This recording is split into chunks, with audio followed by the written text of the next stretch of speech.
Hello everyone, Assalamualaikum warahmatullahi wabarakatuh. I'm Intan Apriani. I'm going to discuss about introduction of psycholinguistic. Psycholinguistic is a combination of the two words of psychology and linguistic. Psycholinguistic studies the physiological and neurobiological factors that enable humans to acquire, use, and understand language. Psycholinguistic is the study of the mind and behavior language. The primary process in psycholinguistic is the first language, the language they learn first our mother tongue, and the second or third language, the perceived language, and then the production language. Process of psycholinguistic. Psycholinguistic attempts to bring together two fields of linguistics and psychology to better understand the process behind aspects of language and communication that cannot be explained by linguistics alone. Psycholinguistic can be divided into many different linguistic subfields, starting from how babies and infants acquire speech and turn it into meaningful communication, to how the language in the brain operates when damage to brain occurs, impairment, the production or comprehension of language. The main subdivision within psycholinguistic include how the mind, brain process and understand speech and sound, how the mind structures sound into words, phrases and sentences, how the mind associated to sound or morphological information with extralinguistic, meaning memory and learning mechanism, and how such meanings is interpreted in the real world. Linguistic and psychology.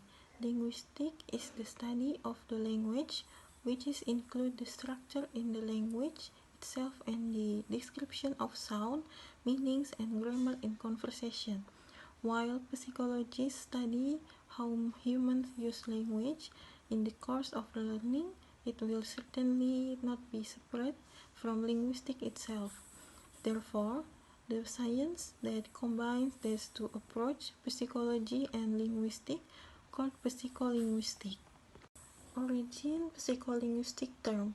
The theoretical framework for psycholinguistics began to be developed before the end of the 19th century as the psychology of language, the work of Edward Thorndike and Frederick Bartlett, laid the foundation of what would come to be known as the science of psycholinguistics. Linguistic in hypothesis. The Sapir-Whorf hypothesis, also known as the linguistic relativity hypothesis. The Sapir-Whorf hypothesis posits that language either determines or influences one thought. In other words, people who speak different languages see the world differently based on the language they use to describe it. There are two differing strands of the hypothesis: linguistic determinism and linguistic influence. The former refers to the idea that a person's language determines or either restricts or enables their ideation. For instance, if a language lacks a word to define a certain concept, a linguistic determinant would infer that speakers of that language would not be capable of understanding that concept. Conversely, if a person spoke a language that had multiple definitions for one concept, linguistic determinants would argue that he or she must have a better understanding of what being defined.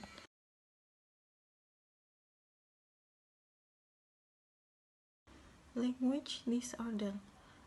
Number 1. Receptive language. Children with receptive language disorder have difficulty understanding language. They struggle to comprehend what they heard or read, as well as what others are saying. They often respond in ways that don't make sense. And second, expressive language. Children be able to understand what other people say but have trouble speaking with others and expressive their thoughts, feelings, needs, and ideas through language. The disorder can affect spoken and written. And the third, apraxia of speech happens when the neural pathway between the brain and a person's speech function speech muscle is lost or obscured. The person knows what they want to say. They can even write what they want to say on the paper. However, the brain is unable to send the correct message, so that speech muscle can articulate what they want to say, even though the speech muscle themselves work just fine.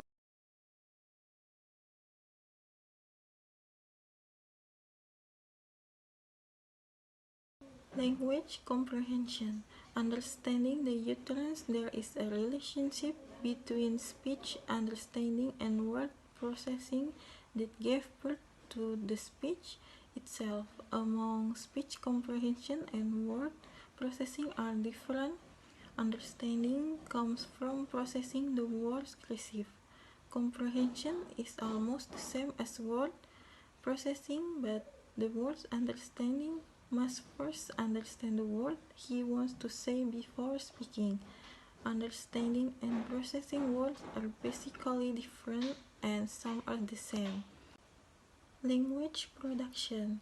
The first step is to select a word that corresponds to the closest concept. Lemmas specify the syntactic class of the word and often additionally syntactic information, such as whether a verb is intransitive or transitive and if transitive what argument it takes. The following process step, morphophonological encoding, begin with the retrieval of the morpheme corresponding to the select lemma. The phonological representation of the word is observed in that consists of discrete and segment which is define static position of the vocal tract or state of the acoustic signal to be attained, and indent the definition of the segment are independent of the context which they appear. However, actual speech movements overlap in time and they are continuous and context-dependent. The final planning step for a word is the generation of phonetic representation, which is specify the articulatory gesture to be carried and their timing. There may be syllable size routines for frequent syllables. That process of memory, encoding the process of receiving, processing, and combining information. Encoding allows information from the outside world to reach our sense in the form of chemical and physical stimuli. Storage, the creation of a permanent record of the encoded information. Storage is the second memory stage or process in which we maintain information over periods of time. Retrieval, the calling back of stored information in response to some cue for use and process activity. The third process is the retrieval of information that we have to store. Short-term and long-term memory. Short-term memory is a system in our brain that functions to temporarily store information and process information that is needed when we think, such as when we try to select or classify the information we receive. When we try to understand something new, make logic, analyze relationship, cause and effect, looking for the reason or arguments. Long-term memory. Long-term memory is a system in our brains that function to permanently store, organize, and recall information at the later time. Often the information stored in long-term memory will be remembered throughout our lives. Language acquisition. Children acquire language through of language learning, processing, and creation represent just a few of the many developments between birth and linguistic maturity. During this period, children discover to materials in the sound of their language, learn how they are assembled into longer strings, and map this combination into meaning. This process unfolds simulation, requiring children to integrate their capacities as they learn to crack the code of communication that surround them. Children acquire language through interaction, not only with their parents or other language, but also with other children or normal children who grow up in normal household, surrounded by conversation, will acquire the language that is being used around them, and it is just easy for children to acquire two or more language at the same time, as long as they are regularly interacting with speaker of their language.